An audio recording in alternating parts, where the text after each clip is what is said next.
24 लाख बच्चों का आप नाम स्कूल से काट देंगे तो स्कूल में जाएगा कौन? तो उस विद्यालय में आप कह देंगे कि भाई सारे बच्चों को आना है, 3 दिन नहीं आएंगे तो नाम काट देंगे, तो बच्चे आएंगे तो बैठे हैं कहाँ? टीचर जो है उसके अंदर खौफ का माहौल आ गया है, कोई सरकार के खिलाफ कुछ सोच नहीं सकते हैं। अफसरशाही के पक्ष में बदलाव होने लगे तो संकट है। के पाठक ने अनावश्यक तरीके से विपक्ष को मुद्दा थमाया है। बाकी तमाम पार्टियों से ही बात हो रही है और हमें लगता है कि जल्द ही इस पर कार्रवाई होगी। नमस्कार, आप लाइव सीरीज देख रहे हैं, आपके साथ मैं हूं वसीम खान। बिहार की शिक्षा व्यवस्था हमेशा से सवालों के घेरे में रही है, मगर सवालों के घेरे से निकालने के लिए के पाठक लगातार एक कर एक आदेश जारी कर रहे हैं। शिक्षकों में शिक्षा की गुणवत्ता को लेकर भी काम किए जा रहे हैं, मगर सवाल अब के पाठक पर भी उठने लगा है। सवाल यह कि आखिर जिस तरीके से एक कर एक फरमान जारी कर रहे हैं, क्या इससे स्थिति बदलेगी? हमारे साथ संदीप सौरभ जी हैं। संदीप जी, क्या स्थिति बदलेगी? बच्चों के जिस तरीके से नाम काटे गए, क्योंकि अटेंडेंस को लेकर के कई सवाल थे, के पाठक ने एक्शन लिया, इसे आपकी स्कूल में बच्चे पहुंचे, शिक्षक पहुंचे, ये सब लोग चाहते हैं, पूरे बिहार के लोग चाहते हैं। लेकिन 24 लाख बच्चों का आप नाम स्कूल से काट देंगे तो स्कूल में जाएगा कौन फिर?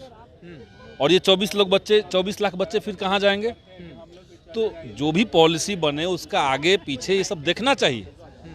के पाठक के साथ समस्या क्या है कि ये सरकार में सबसे जिम्मेदारी वाले विभाग के अपर मुख्य सचिव हैं, लेकिन ये जिम्मेदारी निभा नहीं रहे। अच्छा। अब 3 दिन कोई विद्यालय में अगर नहीं जाएगा तो नाम काट देंगे। अगर ये फरमान जारी आप कर देते हैं और 3 दिन किसी बच्चे का कोई बच्चा बीमार पड़ गया, कहीं रिश्तेदार के यहाँ चला गया या किसी कारण से नहीं आया, तो आप उसका नाम काट देंगे। तो ये बच्चे को आप पढ़ाना चाह रहे हैं कि भगाना चाह रहे हैं? एक तो ये बात है। इसीलिए ये जो 22 लाख 24 लाख जो भी संख्या है, इन सब लोगों को तत्काल स्कूल में बुलाया जाए और स्कूल का जो बुनियादी ढांचा है जिसके चलते पढ़ाई लिखाई में कमी है, जैसे उदाहरण के लिए हम आपको बता रहे हैं, पटना में ही हमने एक विद्यालय देखा है, बख्तियारपुर में। विद्यालय के अंदर 40 शिक्षक हैं लेकिन 2 कमरा है। 40 शिक्षक हैं और 2 कमरा है। तो उस विद्यालय में आप कह देंगे कि भाई सारे बच्चों को आना है, 3 दिन नहीं आएंगे तो नाम काट देंगे, तो बच्चे आएंगे तो बैठे हैं कहाँ? सवाल तो है। तो बुनियादी ढांचों को दुरुस्त पहले करके शिक्षकों की बहाली हो रही है, बहुत अच्छी बात है, एक बड़ा मैसेज बिहार के अंदर है। लेकिन भवनों का निर्माण और बाकी जितनी चीजें वो सबको दुरुस्त अगर आप कर लेते हैं, आपको नहीं लगता नियमित रूप से बच्चे भी तो आने लगेंगे? पहले जो नहीं आते थे, पहले यह भी सवाल होता था कि बच्चे नहीं स्कूल जाते। हाँ, तो बच्चे स्कूल नहीं जाते तो क्यों नहीं जाते हैं? इसका तो पहचान करना पड़ेगा, क्यों नहीं आते हैं। अगर एक कक्षा में सीटिंग कैपेसिटी 50 लोगों की है, एडमिशन 150 लोगों का है, तो बाकी 100 बच्चे तो नहीं ही आएंगे ना। बैठे हैं कहाँ आएंगे? तो उनको पता है कि नहीं बैठ पाएंगे, वो एक दिन आ भी गए तो अगले दिन नहीं आ पाएंगे। तो ये सारी चीज़ें दुरुस्त कर ली जाए, ठीक। बाकी ये बात सही है कि स्कूल में बच्चे आएँ, इसके लिए अनुशासन ज़रूरी है, ये सब चीज़ में हम मानते हैं। लेकिन डंडे से चीज़ें नहीं चलती हैं, कार्रवाई करके चीज़ें सिर्फ नहीं चलती हैं।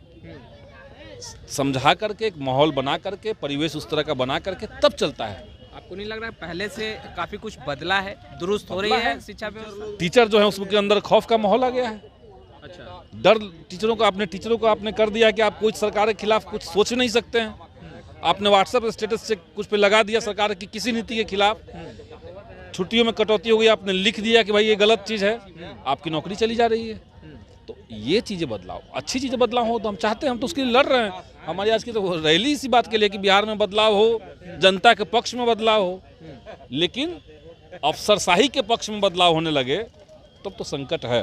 और संदीप सौरभ जी, अब आप पे भी सवाल उठते हैं कि आप के पाठक के खिलाफ लगातार बोलते हैं, उनके अच्छे कामों के खिलाफ भी बोलते हैं, उनके जो फरमान जारी करते हैं अक्सर आप उस फरमान के खिलाफ बोलते हैं।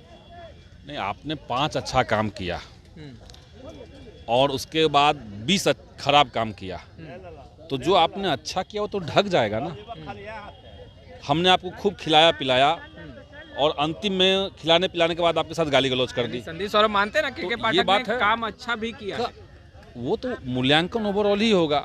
हम तो देख रहे हैं कि शिक्षा विभाग के भीतर बैठ करके जहाँ पे बिहार के अंदर सरकार की चर्चा पूरे बिहार में हो रही थी कि लाखों की संख्या में बहालियाँ हो रही है, कास्ट सर्वे का रिपोर्ट आया है, बीजेपी का विरोध करने के बावजूद कास्ट सर्वे करवा लिया गया है, तो एक सरकार के पक्ष में माहौल जहाँ बनना चाहिए था, के पाठक ने अनावश्यक तरीके से विपक्ष को मुद्दा थमाया है, ये तो आप इससे इनकार आप भी नहीं कर सकते।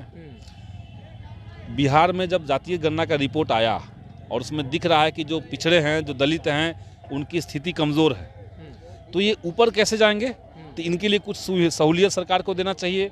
आरक्षण का दायरा भी बढ़ा दिया गया। अब के पाठक क्या कर रहे हैं कि सारी बहालियां जो बिहार के कॉलेज में होगी, स्कूलों के अंदर होगी, उसमें आउटसोर्सिंग एजेंसी को दे दिया।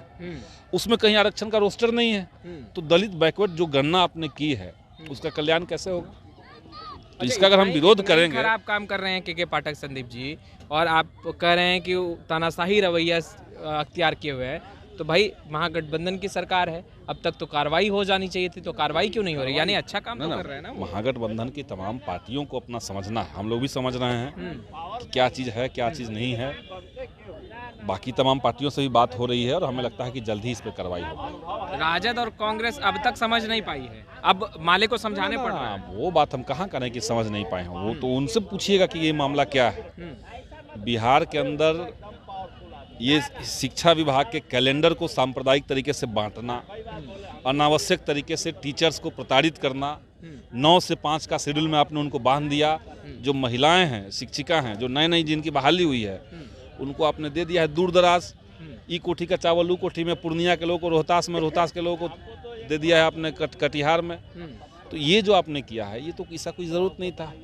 बगैर शिक्षकों के उत्पीड़न के भी शिक्षा व्यवस्था दुरुस्त हो सकता है, हम ये चाहते हैं। मुझे क्या लगता है, चुनाव में खामियाजा भुगतना पड़ेगा? चुनाव में लोग समझ रहे हैं और ये चुनाव से पहले इसको सॉर्ट आउट कर लिया जाएगा। चुनाव से पहले इन सब चीज़ों को दुरुस्त कर लिया जाएगा। हम लोग इसी बात पे लगे हुए हैं। और चुनाव देखिए, बिहार का मूल्यांकन नहीं होना है चुनाव में। नीतीश कुमार की सरकार का मूल्यांकन महागठबंधन का नहीं होना है। ये जो चुनाव है, ये लोकसभा का चुनाव है, इसमें मोदी के कामकाज का मूल्यांकन होना है। इसमें इस बात पर बात होगी कि भाई बिहार के अंदर पिछले 6 साल, तो 25 में है ना, 25 के पहले गंगा में बहुत सारी पानी बहेगा, बहुत सारी चीज़ें होंगी। और आप देखिए कि समूचे देश के अंदर ये मिसाल बिहार ने दिया है कि एकमात्र ऐसा राज्य जो लगातार लाखों की संख्या में बहालियां ला रहा है, ये और तो कोई राज्य में नहीं है। तो इसको भी जनता देख रही है। लेकिन बहरहाल जो 24 का चुनाव है वो लोकसभा का है, और इसमें मोदी जी ने क्या वादा किया कि 2 करोड़ नौकरी देंगे, नहीं दे रहे हैं। सबको पक्का मकान देंगे, और 6 साल से एक नाम नहीं जुड़वाया है प्रधानमंत्री आवास योजना में। पर संदीप सौरभ और सीपीआई-एमएल का सुन कौन रहा है? शुरू से आप चिल्ला रहे हैं, हटाइए हटाइए, कार्रवाई कीजिए, कार्रवाई कीजिए। अब तक कहाँ कार्रवाई हुई? कार्रवाई होगी, ऐसा थोड़ी कार्रवाई नहीं होगी। मुख्यमंत्री नीतीश कुमार से अब तक आपकी कोई मुलाकात या डिप्टी सीएम तेजस्वी यादव से? हाँ, इसी सिलसिले में अभी तक बात, दोबारा सेकंड राउंड में बात नहीं हुई है। करेंगे, हम लोग करेंगे इस पर। तो आपने सुना संदीप सौरभ जी को। खैर, इस वीडियो में इतना ही। आपका बहुत बहुत शुक्रिया।